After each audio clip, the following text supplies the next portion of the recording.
Oui, comme un ange qui passe, ça veut dire que si on a bien mangé, ou soit on est content dans le ventre, ou dans la tête, ou dans le cœur. Parce que le message de notre pote et ami de l'autre côté de l'océan, qui s'appelle, n'est-ce pas, Lucien Jean-Baptiste, il nous a donné un très beau cadeau, et son message était de vivre ensemble. Moi, ça fait 43 ans que je suis là et j'essaie de vivre ensemble avec les Français. Ça se passe plutôt bien, mais le film confirme la chose. Merci.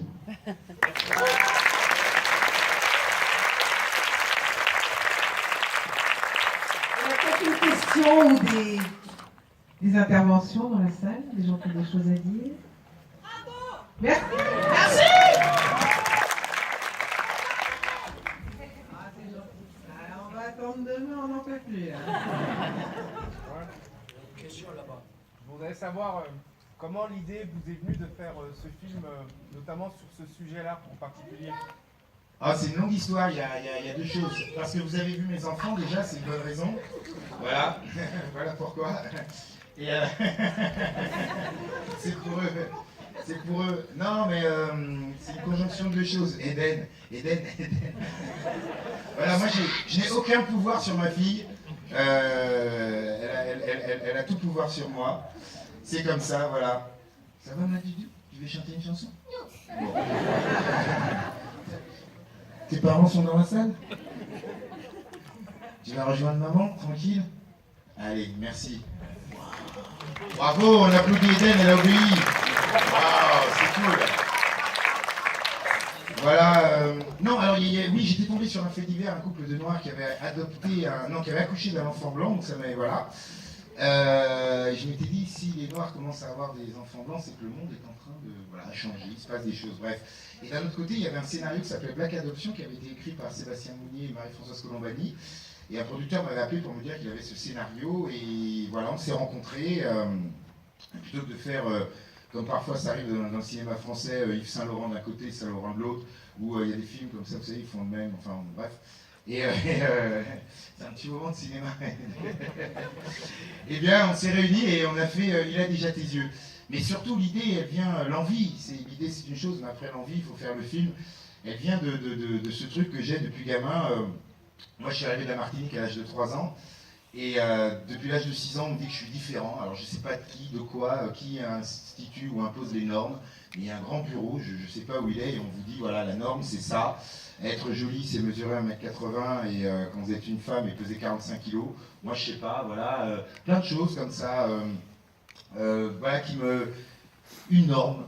Pourquoi à 20h, on n'a pas un mec au journal de 20h, pourquoi on n'a pas un mec avec un accent marseillais, voilà, mais non, il y a une norme, il y a des normes, et toutes ces normes, tous ces codes, tous ces formats, tous ces modèles me font m'ennuient terriblement, m'embêtent, me gênent parce qu'on est en train de nourrir toujours la différence, et on a l'impression que ce couple qui finalement ne fait que aimer son enfant, il y a un coup de foudre. Quand vous rencontrez quelqu'un, vous avez un coup de foudre qui soit d'origine américaine et que vous soyez belge, eh bien vous vous aimez et vous êtes prêt à assumer, voilà, faire tomber les murs, les frontières et montrer votre amour à la face du monde. C'est ce que raconte le film, tout simplement. Voilà, je me bats et je me battrai jusqu'au bout pour que, ok, on est différent, mais on a le droit de s'aimer dans cette différence. Voilà, c'est pour ça que j'ai fait ce film. Merci. Et pour mes enfants, voilà, ils ne me ressemblent pas forcément, et que j'aime de tout mon cœur, bien qu'ils ne me ressemblent pas. Voilà. Merci.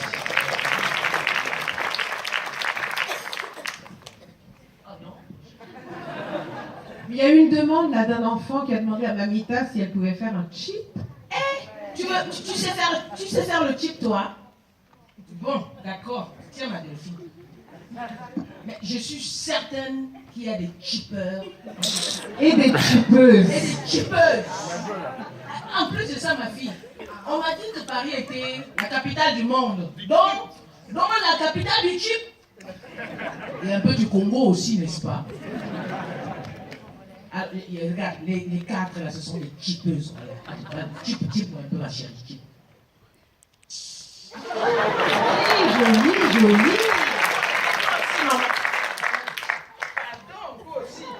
Mais pardon, le frère, il va nous chipper, ouais. Voilà. Donc, le chip.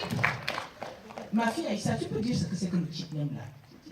Le chip est né il y a quelques centaines de milliers d'années dans le continent qu'on appelle l'Afrique, origine du monde.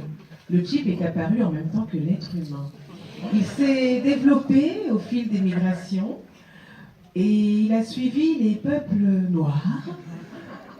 On le retrouve aujourd'hui à travers la diaspora, dans la Caraïbe, les Amériques, à Créteil, en Europe de l'Ouest notamment, et bien entendu en Afrique.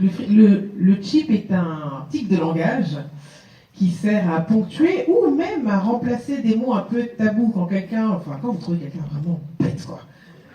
Vous le regardez. Tu vois? Et le message est clair. Voilà. C'est pour dire qu'il y a le chip amoureux, le chip vraiment colérique.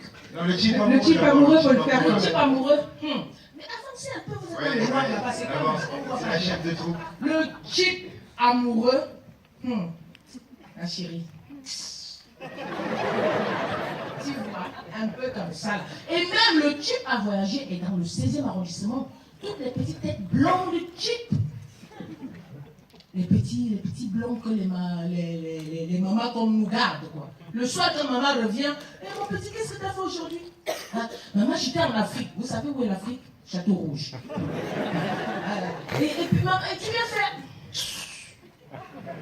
Voilà, le chip. Alors, mon petit, tu peux chipper maintenant? Et le chip a même failli être interdit à l'école. Vous vous souvenez? Ils ont posé.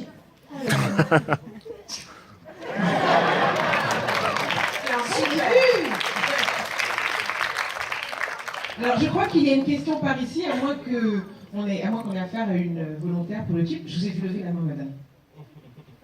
Ou bien moi, je suis folle, alors. Vous vous êtes étirée. C'est ça? Mais il n'y a pas quelqu'un qui a levé la main par ici? Alors peut-être que maintenant que je suis arrivée ici, quelqu'un a envie de poser une question, il y a quelque chose. Mais c'est quoi? Vous êtes Non, il timide. n'y a plus de question. Il y a une question devant là. Ouais. Non, descends pas, Michel. C'est juste une petite remarque pour vous dire merci beaucoup, parce que moi j'ai des enfants, et je suis très contente de voir les très bons acteurs qui, de temps en temps, sont noirs comme eux. Ça leur donne peut-être des idées pour demain. Voilà.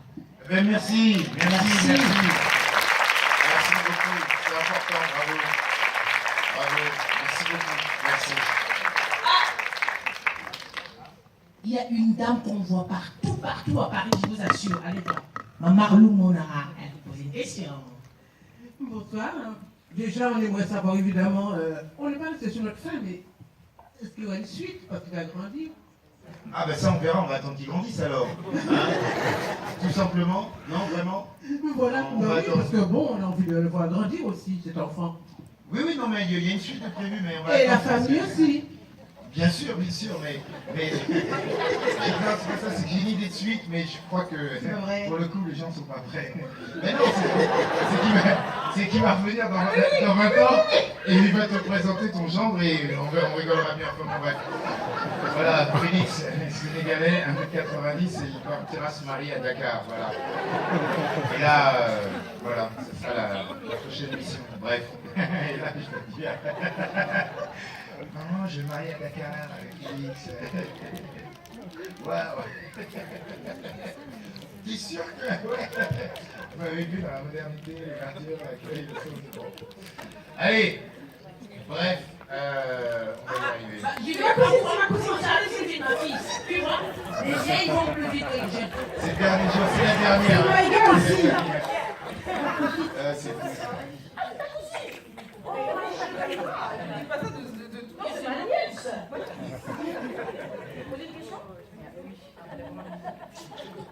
Merci.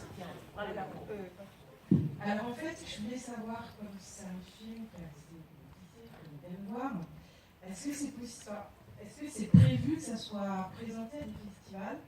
Et je pensais justement au Festival Pau, je ne sais pas si ça va être l'année ou pas. Sûrement, mais moi je ne sais Je crois pas. que c'est Marie-Philomène qui peut nous répondre. Ouais, voilà. Après, Il y a- Mais le film a été vu en Afrique, il faut le dire. Aïssa a été en Côte d'Ivoire et le film a été, on va vous le dire, très apprécié aussi. Les questions qui ont été posées, ce sont les mêmes questions qu'ici, les gens ont beaucoup aimé. Je sais qu'il a été projeté aussi à Madagascar, n'est-ce pas? Oui, dans un cas bien précis, un festival TV5, je ne sais pas quoi. Et puis par rapport au FESPACO, il y a après-demain le 19, une conférence, la confiance. la conférence du FESPACO à la Cinémathèque de France. Et je vais donc rencontrer les responsables du FESPACO qui, peut-être, on ne sait pas tout à fait encore, et pourquoi pas, au FESPACO comme un film de la diaspora, là-bas en Afrique. On verra.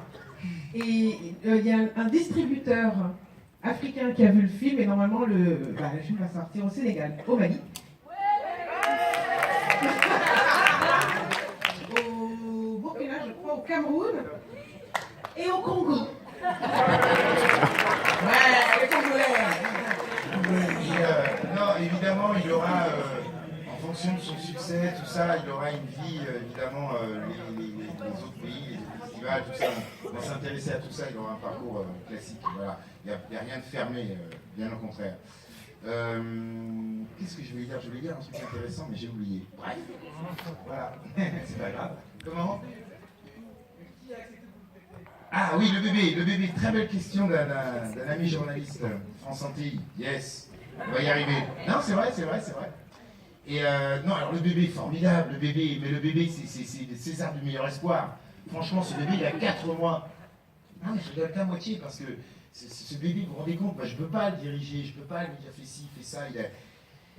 Il a été vraiment incroyable. Et surtout, je le dis pour la dernière fois, Greg et Julie, les parents de cet enfant, étaient formidables. Ils nous préparaient, ils l'accompagnaient, ils ont été là. Donc je peux vous dévoiler plein de choses. Quand il sourit, c'est pas parce qu'il me voit, c'est parce qu'il y a ou son papa ou sa maman d'un côté, de part et d'autre de la caméra. En revanche, la relation qu'il avait avec sa maman de cinéma était formidable et ça nous a plus qu'aidé à avoir un enfant vraiment hyper épanoui. En revanche, Delphine, comment ça s'est passé avec vous, bébé? Alors moi, j'ai pas eu la chance d'avoir des scènes de grande tendresse avec ce petit bébé. C'était tout à fait différent. Comme c'est un grand acteur, il proposait beaucoup de choses, beaucoup d'impro. Donc avec moi, comme mon personnage était un peu sous tension pendant la scène, du coup, il criait, il m'attirait les cheveux, voilà. Donc Lucien se régalait, mais moi un peu moins. Voilà. Merci. Et donc ce bébé formidable. Voilà, on peut l'applaudir bien fort, César du meilleur espoir.